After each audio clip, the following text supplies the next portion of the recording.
अब we'll be dealing with Article 13.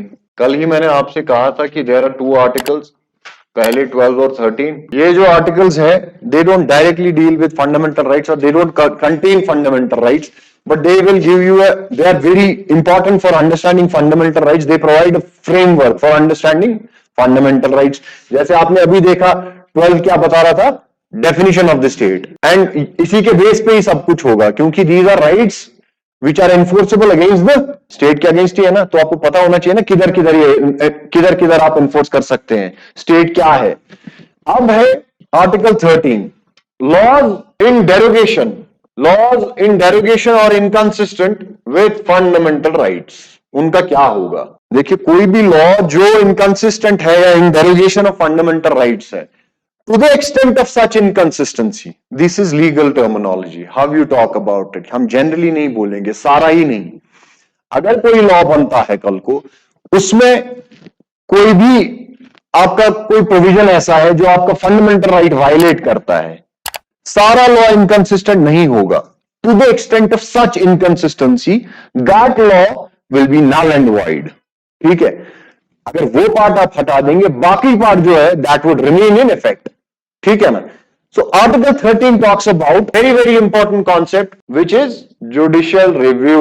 Judicial review अगर आपको पूछा जाए आपके कॉन्स्टिट्यूशन में है या नहीं है, तो आर्टिकल 13 में आपके जुडिशियल रिव्यू है, but it is not explicitly provided. The wording judicial review is not written there, but it is given under Article 13. अगर आपको एग्जाम में ये पूछते हैं the word judicial review is contained in Article 13, ढूंढो है क्या इसमें, नहीं है. Laws inconsistent with or in derogation of fundamental rights. The laws in force in the territory of India immediately before the commencement of the Constitution, insofar as they are inconsistent with the provisions of the part, shall be क्या हो गया इसको, shall to the extent of such inconsistency be void, जो मैं अभी आपसे बता रहा था. दूसरा है, इसमें दो पार्ट्स है. State shall not make any law that takes away or abridges the rights conferred by this part. इसमें जुडिशियल रिव्यू कहीं नहीं लिखा है एक्सप्लिसिटली. However, implicitly क्वेश्चन आता है कि implicitly कहां है आपका जुडिशियल रिव्यू, तो it is provided under article 13. Besides article 13, it is also contained in two more articles. कौन कौन से बताइए? 32 एंड 226. अब देखिए, ये तो हमने बता दिया, इसका एक्सप्लेनेशन क्या है हमने अभी देखा. Before there was a phrase, if you would have focused on this, before the commencement of the constitution. वो क्या है? इसमें दो पार्ट्स है. एक पार्ट कैटेगोरिकली डील करता है उन लॉज से जो आपके कॉन्स्टिट्यूशन कमेंसमेंट से पहले के थे. कब हुआ कॉन्स्टिट्यूशन कमेंस आपका, बताइए? 26 जनवरी 1950. कल ही हम पढ़ चुके हैं ये. उससे पहले जो भी लॉज बनाए गए, ये प्रोविजन उनसे डील करता है. ये बोलता ये है कि जो भी वैसे जितने भी लॉज थे, अगर वो इनकंसिस्टेंट है आपके फंडामेंटल राइट से, तो those laws would be inconsistent to the extent, to such an extent where they impact the fundamental rights. अब इसमें एक नया कॉन्सेप्ट आपको आएगा, डॉक्ट्रिन ऑफ, बताओ क्या doctrine of, anyone tell me? Doctrine of eclipse. Book को मत देखो यार, फोकस खराब हो जाएगा. बुक छोड़ो इस वक्त. जब मैं बताऊं आपको बुक देखो, तब इस तरह ना उधर के रहेंगे फिर ना इधर के. डॉक्ट्रिन ऑफ इक्लिप्स क्या है? Right to property. Hypothetically, we are talking hypothetically, फिलहाल समझाने के लिए, ठीक है ना. मान लो आप राइट टू प्रॉपर्टी, एक लॉ बनाया गवर्नमेंट ने 1920 में या 1930 में, what ever, before the commencement of the constitution. इन्होंने ये बोला कि सरकार के पास राइट टू प्रॉपर्टी हुआ करता था पहले, बट 1930 में लॉ आया कि सरकार प्रॉपर्टी ले सकती है for public purpose. They can take away the property from any individual. अब ये हुआ, फंडामेंटल राइट्स आए. फंडामेंटल राइट्स आए, उसमें right to property under article 31 था. In your original frame of the, in your original text of the constitution, article 31 provided for right to property. Subsequently वो change हुआ. अब क्या होगा? अब देखिए, we are discussing doctrine of eclipse. क्या पढ़ा आपने अभी इसका पहला वाला पार्ट, जो अभी हमने आर्टिकल 13 का पहला वाला पार्ट पढ़ा? आर्टिकल 30 का पहला वाला पार्ट बोलता है, before the commencement of constitution, all the laws in force in territory of India immediately before the commencement of the constitution, insofar as they are inconsistent with the provisions of this part. This part मतलब fundamental right. To the extent of such inconsistency be wide. Completely नहीं. अब क्या होगा? ये एक बड़ा law था 1930 में जो बनाया, उसमें एक पार्ट ये भी था कि 31 मतलब राइट टू प्रॉपर्टी आप ले लेंगे. आर्टिकल 31 क्या होगा? फंडामेंटल राइट्स बना, अब 47 के बाद हुआ ये, या 56 राइट 50 के बाद हुआ ये कि 31 आ गया, अब ये फंडामेंटल राइट बन गया ना प्रॉपर्टी। यहां क्या बोल रहा था 1930 में लॉ, हम ले सकते हैं प्रॉपर्टी। लॉ ने बोला था आप ले सकते हो प्रॉपर्टी, छीन सकते हो किसी की प्रॉपर्टी। 1930 में लॉ बना कि हम प्रॉपर्टी ले सकते हैं किसी की भी, लेकिन 50 में आया कॉन्स्टिट्यूशन, इसको फंडामेंटल राइट बना दिया। अब क्या ये ले सकता है इसको? नहीं ले सकता ना। अब देखो ये जो बोलते हैं ये है, ये एग्जिस्टिंग लॉ था अभी भी, अब ये इसके ऊपर बैठेगा।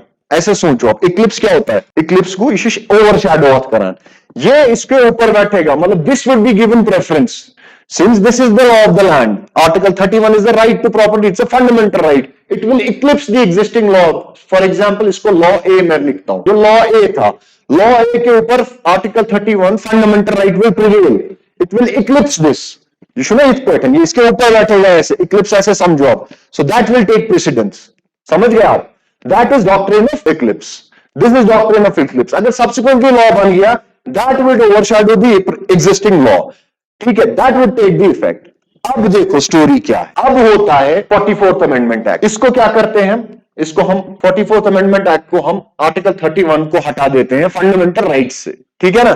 अब क्या बन गया ये legal right, constitutional right, constitutional right बन गया अंडर आर्टिकल 300A, ठीक है ना। अब ये हट गया फंडामेंटल राइट से, ये जो बार था इस लॉ ए पे वो भी हट गया, समझ रहे हो, ये हट गया इससे। This will again come into force, ठीक है, this will again come into force। तो ये जो है this will take precedence, eclipse जो था वो हट गया। So only to the extent of that inconsistency, जब वो फंडामेंटल राइट था तब इसने इसको eclipse किया, अगर वो हट जाता है, वो लिमिटेशन हट जाती है, this takes precedence again। Completely ये हटा नहीं था ये लॉ, समझ गए आप? Is this clear? Picture clear है इसमें कि नहीं? ये वापस इफेक्ट लेगा क्योंकि वो हट गया, उसने 44th अमेंडमेंट लाया, फंडामेंटल राइट हटा दिया, उसको कॉन्स्टिट्यूशनल राइट बना दिया। There is no limitation on law a now, this will take precedence again, ठीक है।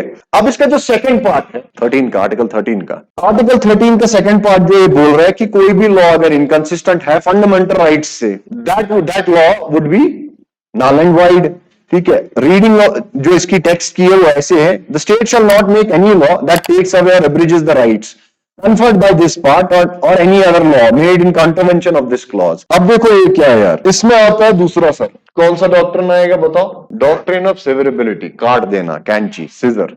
अब जो है यहां पे आपको सीधा इशू ये है कि अगर कोई लॉ इनकंसिस्टेंट है फंडामेंटल राइट्स के साथ, वो आपके फंडामेंटल राइट्स को इफेक्ट करता है, वायलेट करता है, उसको काट ही देना है, severability, because it is inconsistent with the fundamental right and it is not specific to the date prior to the commencement of the constitution। ये कभी भी किसी भी टाइम के लिए वैलिड है, मतलब पोस्ट इंडिपेंडेंस के, this is valid for post independence period. जो भी लॉज बनाए गए at that point of time, this doctrine will apply. The second part of the article 13 वो क्या बोलता है कि अगर कोई भी लॉ इनकंसिस्टेंट है फंडामेंटल राइट से, to the extent of such inconsistency नहीं इस वक्त बोल रहा है, इस वक्त ये बोल रहा है वो कैटेगोरिकली वो नल एंड वाइड है, ठीक है। तो यहां पे doctrine of severability will apply, ठीक है सर। अच्छा, इसके बाद आप व्हाट इज लॉ, बेसिकली आप लिख लो इसमें what is law, wide connotation of law. Article 13(3) जो है बेसिकली आर्टिकल 13 सब क्लॉज 3 वो डिफाइन करता है लॉ को, ठीक है, कि लॉ है क्या। Permanent laws, temporary laws like ordinances, any rule, regulation, notification by executive, non legislative sources of law जैसे कि conventions, customs. Non legislative sources of law parliamentary conventions हो गए या कस्टम्स हो गए आपके। कोई एग्जांपल दे दो यार कस्टम की मुझे जिसको आप लॉ मान सकते हो। Even customs are regarded as laws, है ना, ये बोल रहे हैं ना। कस्टम्स जो होते हैं ना, व्हाट आर कस्टम्स, क्या होते हैं कस्टम्स, बताओ जी कस्टम्स क्या होते हैं? Those that are followed. जैसे हमारे यहाँ कस्टम है कोई कि हम बड़ों की इज्जत करते हैं, it is an unsaid law, ऐसे ही कस्टम्स होते हैं हर एक सोसाइटी के अपने अपने। सती प्रथा थी, कस्टम था, फॉलो किया जाता था। रिसेंटली अगर आप देखोगे जो prevalent and much more relevant example, Sabarimala case. Sabarimala क्या पढ़ा है आपने, किसी ने सुना है उस बारे में? सबरीमाला केस, हाँ, सबरीमाला टेम्पल है एक, ठीक है, साउथ में टेम्पल है, केरला में है। तो देयर इज अ कन्वेंशन, जो कस्टम आप बोल रहे हैं, कस्टम ये है कि 10 से 50 साल या 55 साल तक की औरत को एंट्री नहीं है, they are not allowed entry into the temple. they are considered supposed to pollute the temple due to the biological phase that they are in. मतलब precisely menstruation की वजह से उनको अंदर नहीं आने दिया जाता है. So this was regarded as a custom. This was regarded as a law. However, Supreme Court had it ruled differently on the subject. Subsequently, the entry was allowed. It was held to be in violation of the right to equality and right to life as well. ठीक है ना? चलो बस example के तौर पे ये custom की हम एग्जाम्पल दे रहे थे. कस्टम्स होते क्या है? अच्छा, आर्टिकल 13 आपको मैंने बता दिया कि जुडिशियल रिव्यू के लिए एक्सप्रेसली प्रोवाइड करता ही है. Although the word judicial review is not written there, but it expressly provides for judicial review, है ना? यही judicial review होता है. 32 and 226 we have written about it. अब इसमें है article 13 clause 4.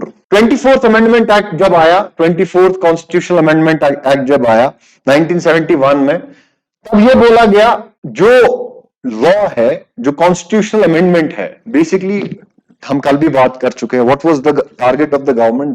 They wanted to limit the judicial review, the power of the judicial review of the judiciary. उन्होंने क्या बोला?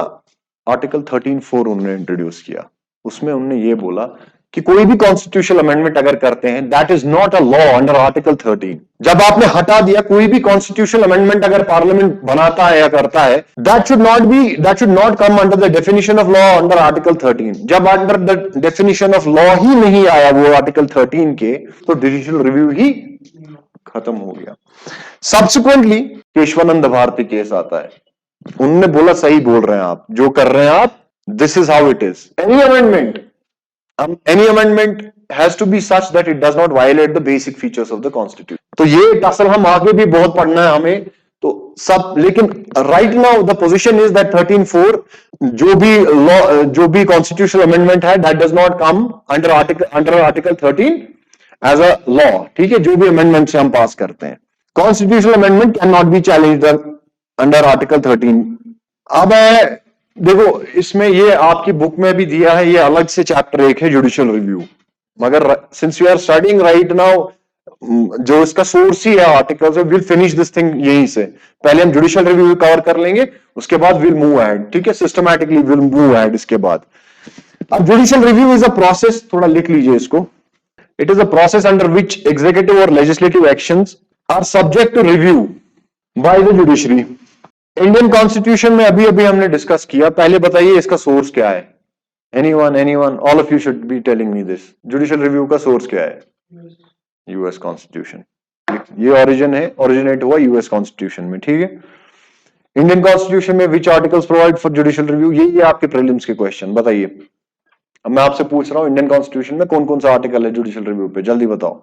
सही है, सब लोग भी यार, बाकी लोग भी अभी हम पढ़ चुके हैं, सब लोग, शाबाश. इम्प्लिसिट किसमें है? ये तो थे 3 आर्टिकल जो हम बोल रहे हैं कि इसमें एक्सप्लिसिटली दिया गया है जुडिशियल रिव्यू, मतलब इसमें आप डिसाइफर कर सकते हैं. इम्प्लिसिट किसमें है? ये राइट टू प्रॉपर्टी 300A. ठीक है, ये लिख लो. In Indian constitution explicit in articles 13, 32, 226, implicit in 3001, ये सॉरी 300A.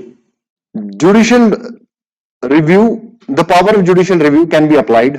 आप थोड़ा तेज लिखिए.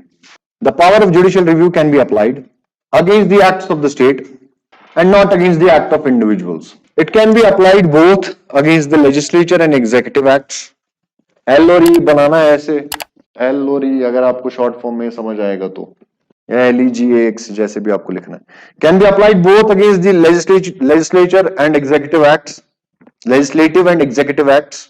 While declaring a law as void and unconstitutional, while declaring a law as void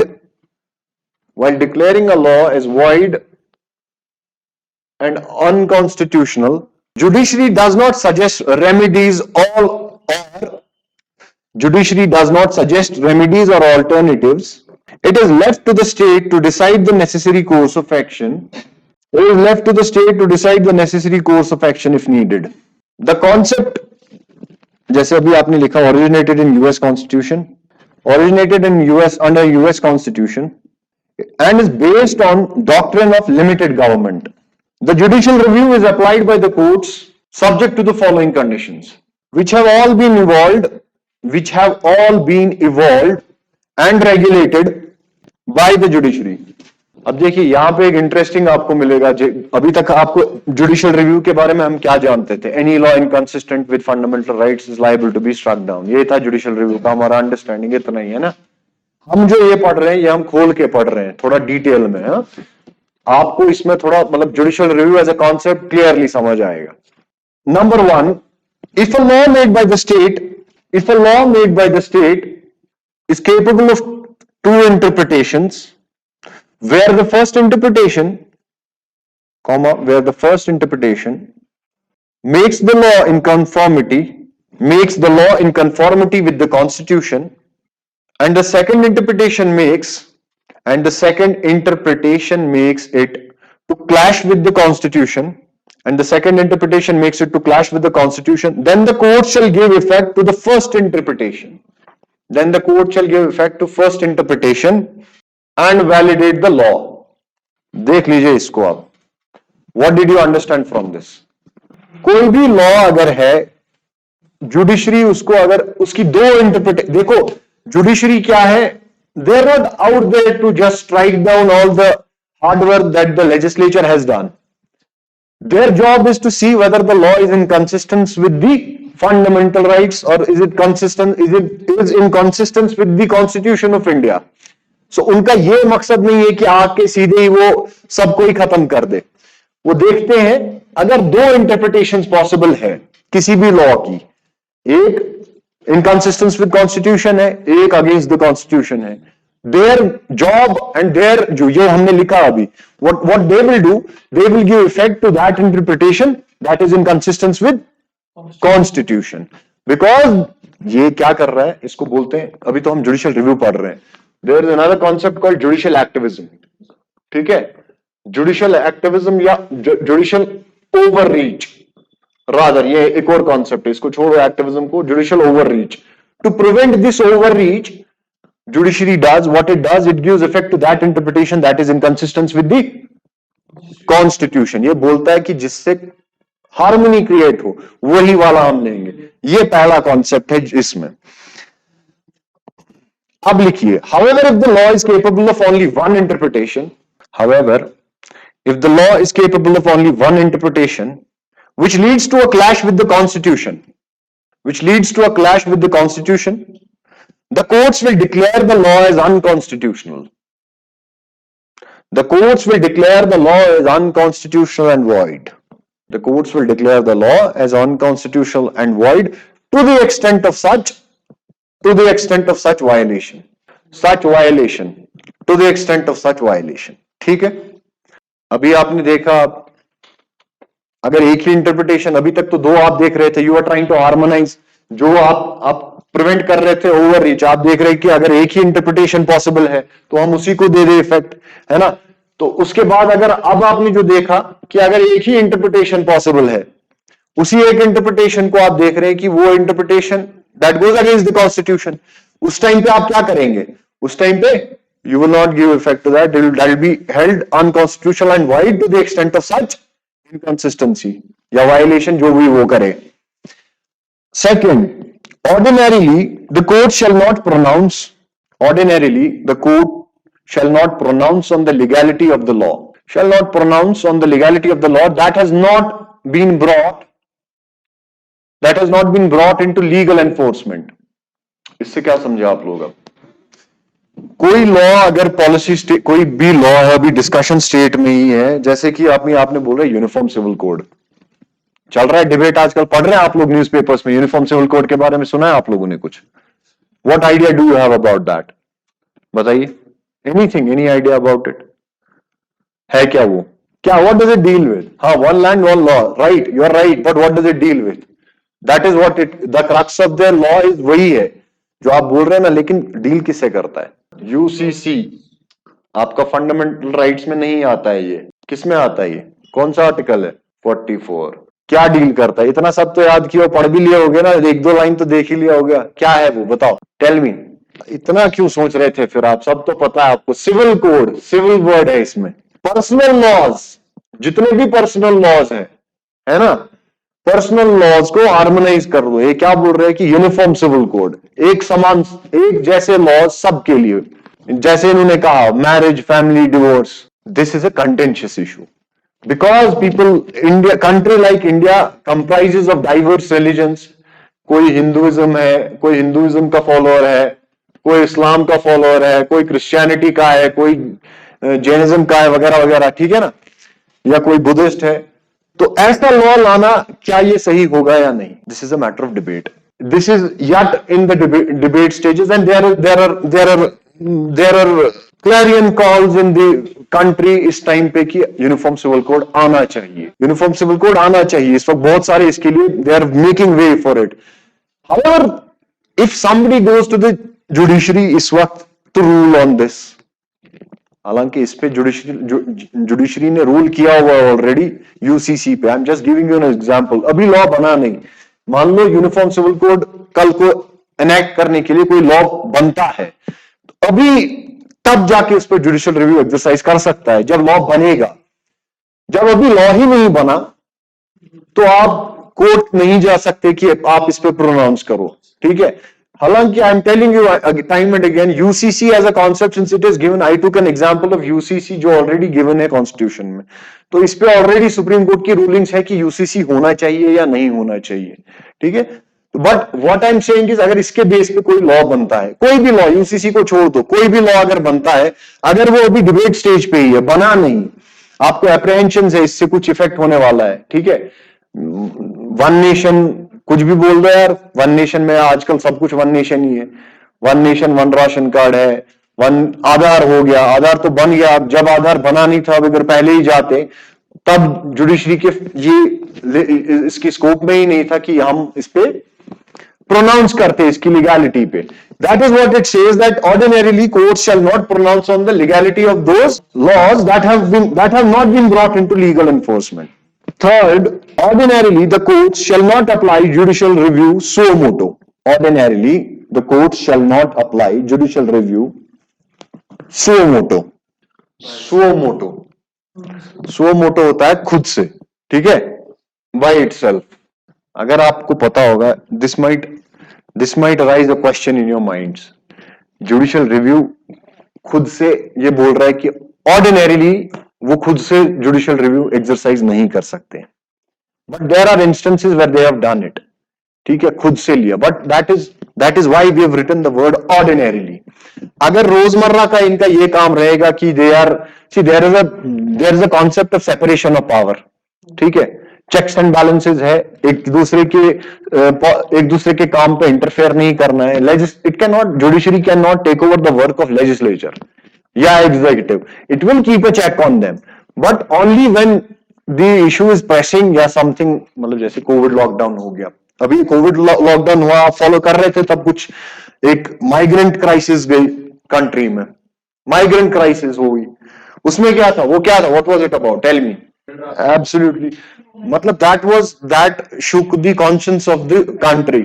उन बेचारों को, मतलब एक स्टेट से दूसरे स्टेट पैदल जा रहे थे वो, ठीक है, फैमिली, छोटी छोटी बच्चे चल रहे थे, सर पे अपने सामान लेके, जितना भी उनका छोटा मोटा बिलोंगिंग रहता था. उस जैसे केस में judiciary took the case into its own hands. It ruled on the government, it ruled for the benefit of such migrants, या वैसे केस. तो अदरवाइज जो है, ordinarily courts do not take up, they do not venture into judicial overreach, ठीक है. There is a definite division of sphere of activities between judiciary and the legislature and executive, ठीक है ना. चलिए, judicial review has conferred the benefit of a law. Judicial review has conferred the benefit of a law passed by the state as being validated, helps the judiciary to protect itself against any undue encroachment upon its powers by the executive and the legislature. Further, it has helped, देखो अभी आपने देखा, अब क्या है judicial review, देखो ये इसमें यही बोल रहा है कि वो क्या है, इट प्रिवेंट्स, जो हम अभी तक बात कर चुके हैं, it prevents the encroachment upon the powers of judiciary by legislature and executive. कल भी हमने बात की, नेशनल जुडिशियल अपॉइंटमेंट कमीशन की बात की, कभी कभी, या अभी 24th अमेंडमेंट आप देख रहे थे, what parliament was trying to do, they were trying to take away the power of judicial review from the judiciary, है ना. अब अगर इनके पास जुडिशियल रिव्यू है, it has been defined as a basic feature of the constitution and in addition to that खुद से judicial review एक पावर है जो प्रिवेंट करता है ऐसे लॉज को बनाने से, ठीक है। सो वही है इसमें कह रहा है कि it prevents them from the excesses of legislature and executive, ठीक है। Further it helps to maintain the doctrine, लिखिए, it helps to maintain the doctrine of limited government. ये philosophical part है, ये वाला जो भी लिख रहे हो आप, इसमें से questions बनेंगे आपके। Further, it has also helped in maintaining the doctrine of limited government by upholding the supremacy of constitution, separation of powers, maintaining the balance of the three organs of the government, and protecting the fundamental rights of the individuals. इस एक sentence में आप पूरा important समझ सकते हैं judicial review का। Maintaining the balance of the three organs of the government and protecting the fundamental rights of the citizens of the individuals, fundamental rights of the individuals. Because of its importance supreme court in Kesavananda Bharati, KBC लिख लो, Kesavananda Bharati versus state of Kerala, सीधे भी लिख सकते हो Kesavananda Bharati case. Because of its importance, Supreme Court in Keshwananda Bharti case held that judicial review is a part of the basic structure of the Constitution.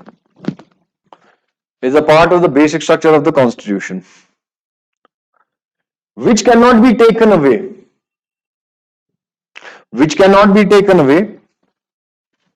even by means of an amendment to the Constitution. Judicial review is done, sir. ये है आपका judicial review. अगर आप देखेंगे, आप everything is covered in this. अब क्या आपको करना है, जब जुडिशियल रिव्यू पे अगर स्ट्रेट अवे क्वेश्चन आता है, ये प्रीलिम्स के हिसाब से तो it is more than sufficient, concept पूरा है, मेंस के हिसाब से it is more than sufficient. अब इसमें है आपको एग्जांपल्स डालनी होती है, उसमें आपको केसेस डालने पड़ते हैं, ठीक है। वो आप देखो, आपको कोई इसका केस का कोई नोट नहीं बनेगा। केस का इसलिए नोट नहीं बनेगा क्योंकि if you are giving example of 1950 और 60 और 70 और 30, that will not hold good. Your examples have to be current based, ठीक है। It should reflect to the examiner कि ये बंदा अवेयर है जो आजकल कंट्री में हो रहा है। लेटेस्ट एग्जांपल्स जो भी है आप देख रहे हैं, आपको अब पता है जुडिशियल रिव्यू क्या है। यू हैव टू, अब जब आप न्यूज़पेपर पढ़ेंगे गवर्नेंस पार्ट में, you have to understand, pick up the examples, ठीक है। रीसेंट एग्जांपल आप जो इसकी लिख सकते हो, एक नेशनल जुडिशियल कमीशन एनजैक की, वो मैं इसलिए रिपीट कर रहा हूं बार बार because it is of seminal importance. आजकल बहुत ही बड़ा टसल चल रहा है जुडिशरी और एग्जीक्यूटिव को लेके with regard to the appointment of the जजेस, है ना। It was struck down in exercise of the power of judicial review by the judiciary, हाँ, सुप्रीम कोर्ट। तो ये आप एनजैक की एग्जांपल, ऐसे ही आपको बहुत सारी एग्जांपल देखनी है, क्या है क्या नहीं है, वो चलता रहेगा। जैसे ही न्यूज़पेपर में आएंगे और आप अपने आंसर में ऐड करते जाएंगे when you are writing a mains answer, ठीक है ना।